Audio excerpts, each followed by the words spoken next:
ज्ञान गुण सागर, जय कपीस तिहुँ लोक उजागर।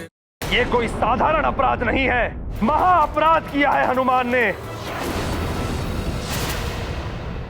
और अब इसका दंड क्या मिलना चाहिए, इसका निर्णय महासभा में ही होगा। ये गाथा महाबली हनुमत की, रुचिकर लीला राम भगत की। जय जय जय रघुनंदन राम, जय जय जय महाबली हनुमान। मुक्ति हो शीघ्र माता की, मिटे व्यथा उनके मन की। करने हेतु इंद्र का शोधन, हनुमत बैठे उनके ही आसन। इंद्रासन की हुई मर्यादा भंग, हनुमत पाएंगे कठोर दंड। किंतु नहीं हनुमत को चिंता, प्रस्तुत है देने घोर परीक्षा। देवराज, मेरी प्रार्थना है कि आपको जो दंड देना है वो अभी आप दे दीजिए। मैं आपको 2 दिवस से ढूंढ रहा हूँ और मुझे कहा गया है कि स्वर्ग लोक में केवल 5 दिवस ही रहा जा सकता है। और मुझे आपकी अनुमति लेकर माँ को यहाँ से ले भी तो जाना है ना। हनुमान, स्वर्ग में सारे कार्य नियम से ही होते हैं। मैं भी नियमों से बंधा हुआ हूं, इसलिए तुम्हें क्या दंड मिलना चाहिए, ये कल न्याय सभा में ही तय होगा।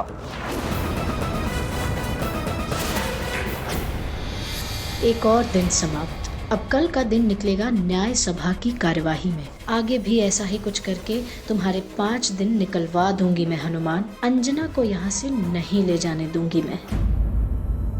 हनुमान ने तो अपनी मित्रता निभाई, किंतु मैं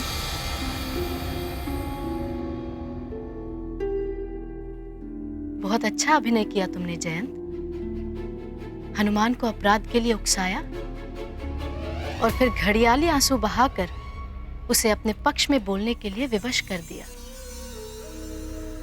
इसी तरह उससे अपराध करवाते जाओ और मित्रता का ढोंग भी करते जाओ। किसी ने तुम्हें रोका नहीं ऐसा करने से। जयंत की ओर मत देखो हनुमान, मेरे प्रश्न का उत्तर दो। क्या सैनिकों ने भी नहीं रोका तुम्हें? वो देवराज, सैनिकों को तो ज्ञात भी नहीं हुआ।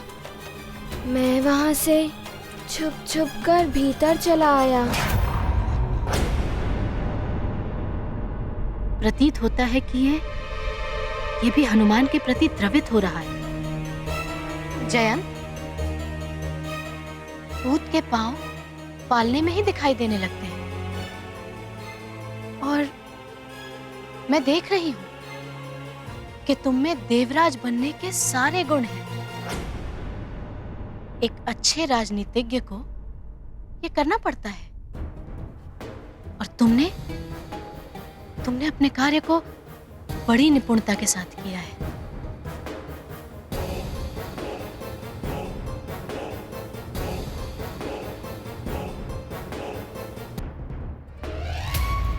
मैंने तो इंद्रदेव को ढूंढने के लिए ये सब किया कि उनकी अनुमति से शीघ्र ले जाऊंगा माँ को, किंतु सब उल्टा हो जाएगा ये तो मैंने सोचा ही नहीं था।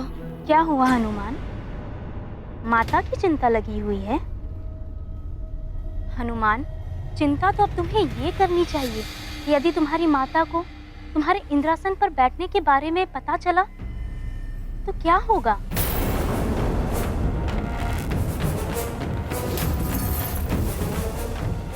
हाँ, वो चिंतित हो ही जाएंगी।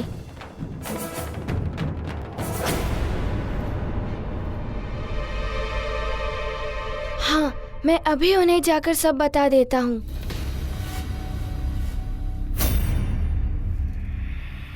और उन्हें समझा भी दूंगा कि वो चिंता ना करे। मैं चाहता हूँ। अंजना से मिलने का अर्थ है कि एक नियम और तोड़ने जा रहा है हनुमान, और अब यही दृश्य तो उर्वशी और मेरे लिए देखने योग्य होगा। बड़ा आनंद आएगा हम दोनों को। क्या हुआ? न जाने क्यों मुझे ऐसा लग रहा है जैसे हनुमान मेरे ही पास आ रहा है।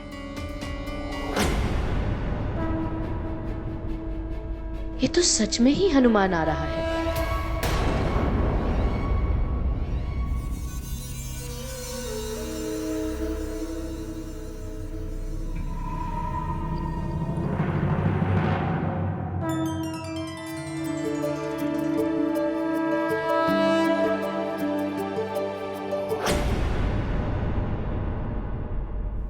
हनुमान, तुम स्वर्ग का नियम तोड़कर यहाँ मेरे पास क्यों आ गए? मैं स्वयं को नहीं रोक पाया माँ। मुझे लगा कि आपको मेरी चिंता हो रही होगी। ये तो नियम पर नियम तोड़ते जा रहा है। यदि तुम अपने पुत्र का भला चाहती हो पुंजिक स्थला, तो जैसे ही न्याय सभा समाप्त हो, इसे शीघ्र ही पृथ्वीलोक पर वापस भेज दो।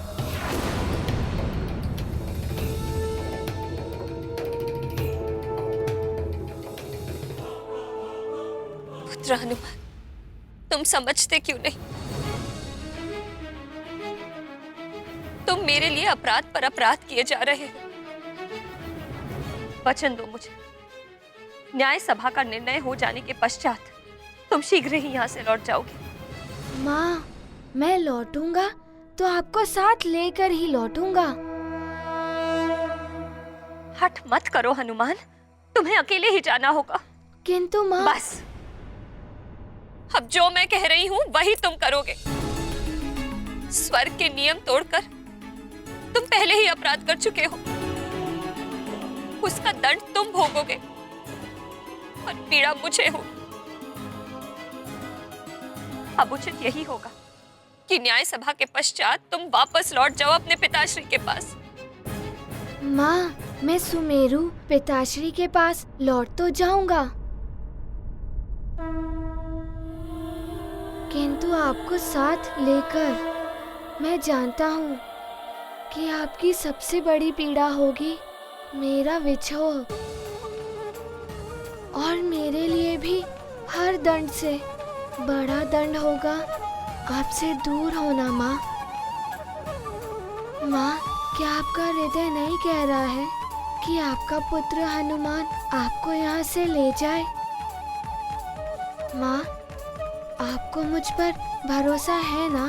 क्या आप नहीं चाहती कि मैं अपना पुत्र धर्म निभाऊं? मेरा विश्वास कीजिए माँ, यहाँ से जाएंगे तो हम दोनों ही, ये मेरा वचन है।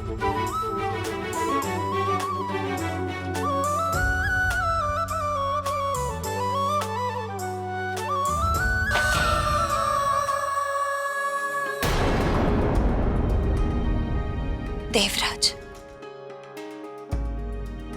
मैं आपसे करबद्ध प्रार्थना करती हूँ, मेरे पुत्र को क्षमा कर दीजिए।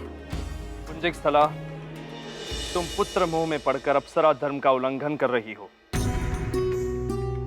अप्सरा के लिए पुत्र माता जैसे संबंधों का कोई अर्थ नहीं होता। ऐसा मत कहिए देवराज। अपराध के निर्णय में भावुकता का कोई स्थान नहीं होता। अब तो उसका निर्णय न्याय सभा में ही किया जाएगा। उसने अपराध किया है तो दंड तो उसे भुगतना ही होगा। देवराज, मेरा हनुमान अबोध बालक है। अबोध होता तो स्वर्ग द्वार से भीतर ही नहीं आ पाता वो। देखो पुंजिक स्थला, स्वर्ग के नियम सबके लिए समान होते हैं। इनका पालन हम सबको करना ही होता है। यदि हम स्वर्गवासी इनका पालन नहीं करेंगे तो फिर पृथ्वीवासियों से क्या आशा रखेंगे?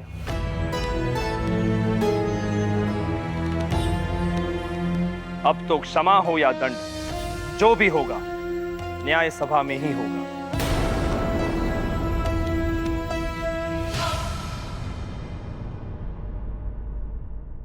प्रणाम सप्तऋषि।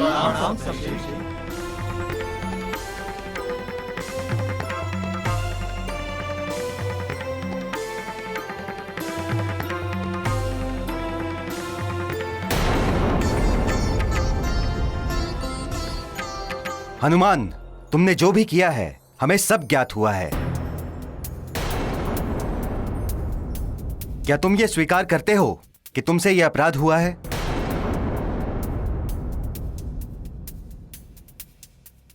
तुम्हारा अपराध गंभीर है और तुम्हें दंड भी गंभीर मिलेगा।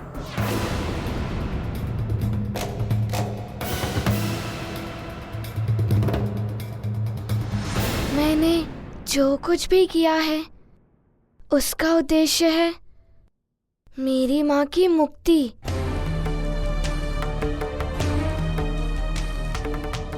किंतु ये सब कार्य मैंने ही किए हैं। ये अपराध मुझे स्वीकार है।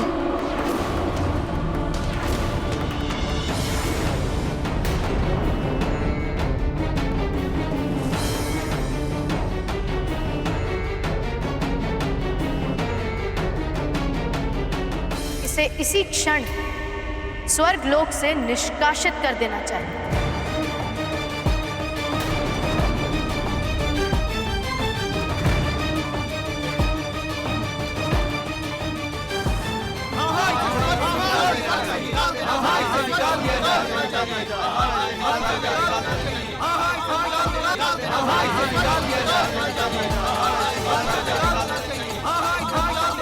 शांत शांत रहिए।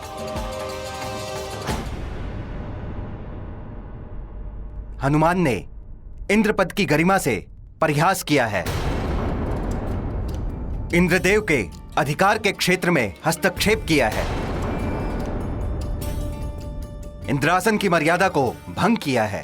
स्वर्ग के सिंहासन पर वही बैठ सकता है जिसने देवराज इंद्र से अनुमति ली हो या उन्हें युद्ध में पराजित करके इंद्रासन को विजित किया हो।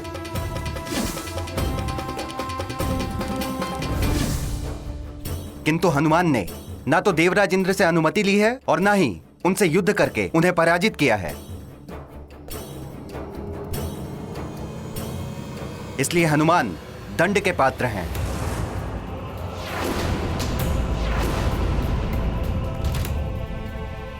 हनुमान ने वरदान की शक्तियों का दुरुपयोग किया है।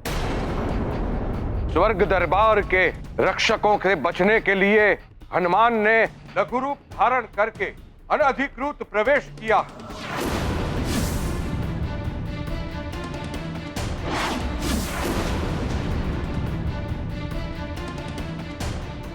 हनुमान ने वरदान की शक्तियों के बल से ही इंद्रासन को ग्रहण किया है। यदि हनुमान के पास वरदान की शक्तियां ना होती तो वो ये अपराध कभी नहीं कर सकता था।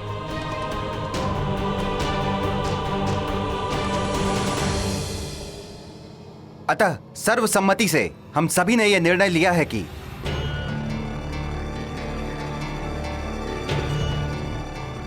क्योंकि अपराध के मूल में हनुमान को वरदान से मिली शक्तियां हैं, अतः सर्वसम्मति से हम सभी ने यह निर्णय लिया है कि हनुमान को अपने वरदानों का त्याग करना होगा।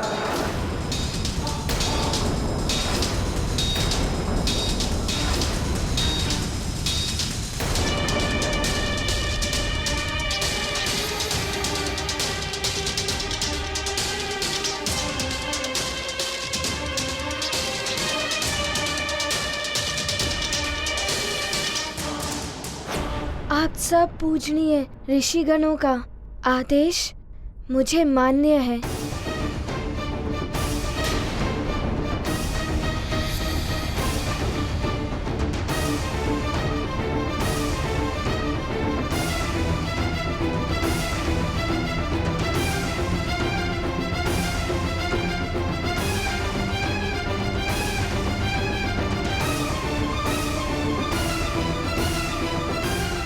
माता को मुक्त कराने के लिए अपने वरदान तो क्या अपने प्राण भी त्याग कर सकता हूँ।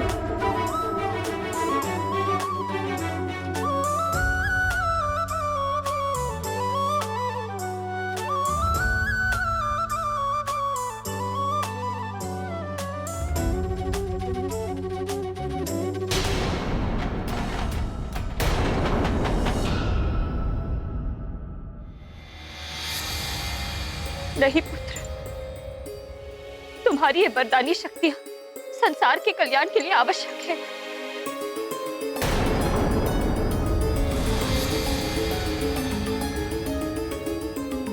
मेरा संसार तो आप हैं माँ। आपकी मुक्ति मेरे लिए सर्वोपरि है। अपने अश्रु से मुझे दुर्बल मत बनाइए माँ। आज तक आपने मुझे वीरता का पाठ पढ़ाया है। आज उसी वीरता से मुझे अपने अपराध का दंड भुगतने दीजिए। आप जाइए माँ।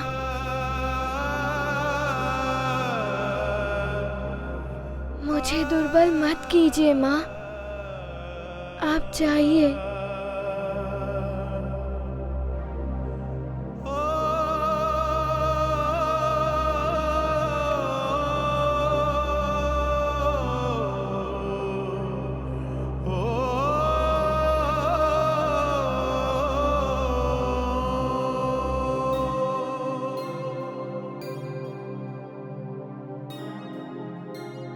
मैं इस संपूर्ण देव सभा में ये घोषणा करता हूँ, आज से, अभी से मैं अपने वरदानों से पाई हुई शक्तियों का त्याग करता हूँ।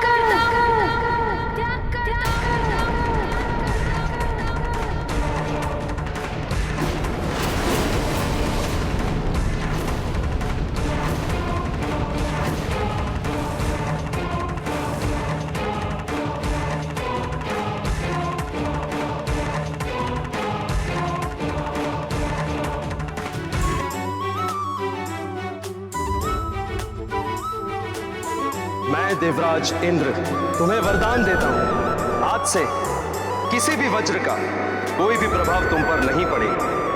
तुम्हें वरदान देता हूं कि तुम सदैव मेरे वरुण पाश और जल से सुरक्षित रहोगे। नदी, समुद्र या कोई भी जल तत्व तुम्हें किसी प्रकार से क्षति नहीं पहुंचाएंगे। तुम्हें वरदान देता हूं, तुम इच्छाधारी होगे। जब जैसा रूप धारण करना चाहोगे तुम कर सकोगे।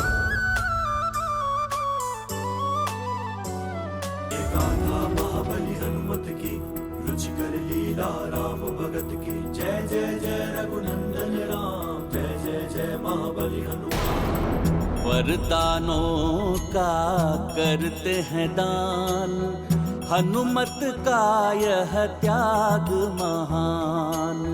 छाया मुख पर दिव्य आलोक, देख है विस्मित तीनों लोग। ये गाथा महाबली हनुमत की रुचिकर लीला राम भगत की। जय जय जय रघुनंदन राम, जय जय जय महाबली हनुमान। जय जय जय रघुनंदन राम, जय जय जय महाबली हनुमान।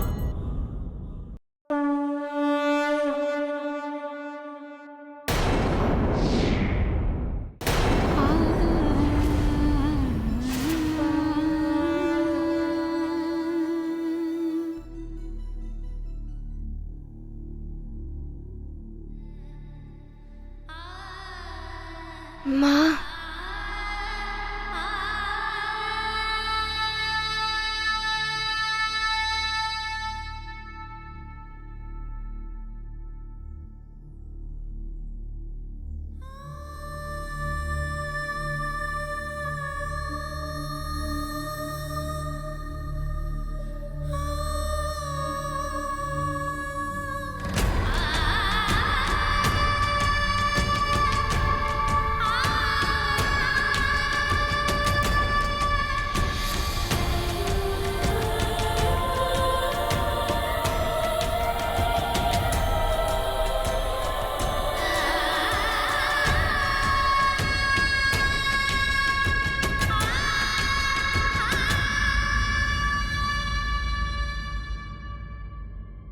माँ, आप विलाप मत कीजिए। मेरे पास वरदानी शक्ति नहीं है तो क्या हुआ, आपका आशीर्वाद तो है।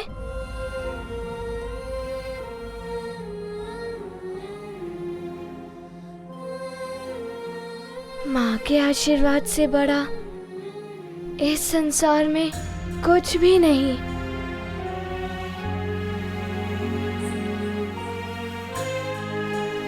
माँ, आप मुझे आशीर्वाद दीजिए।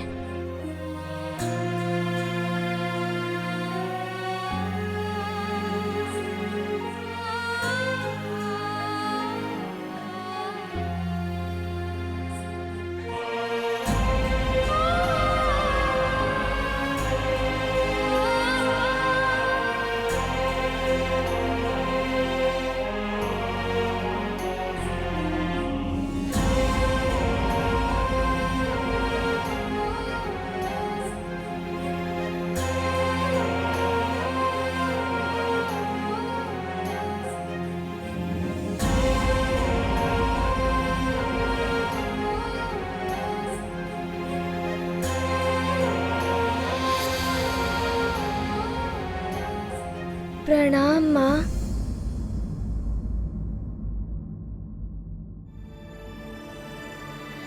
देवराज जी, मैंने न्याय सभा द्वारा दंड भुगत लिया है। अब आप मुझे अनुमति दें माँ को स्वर्ग से ले जाने की।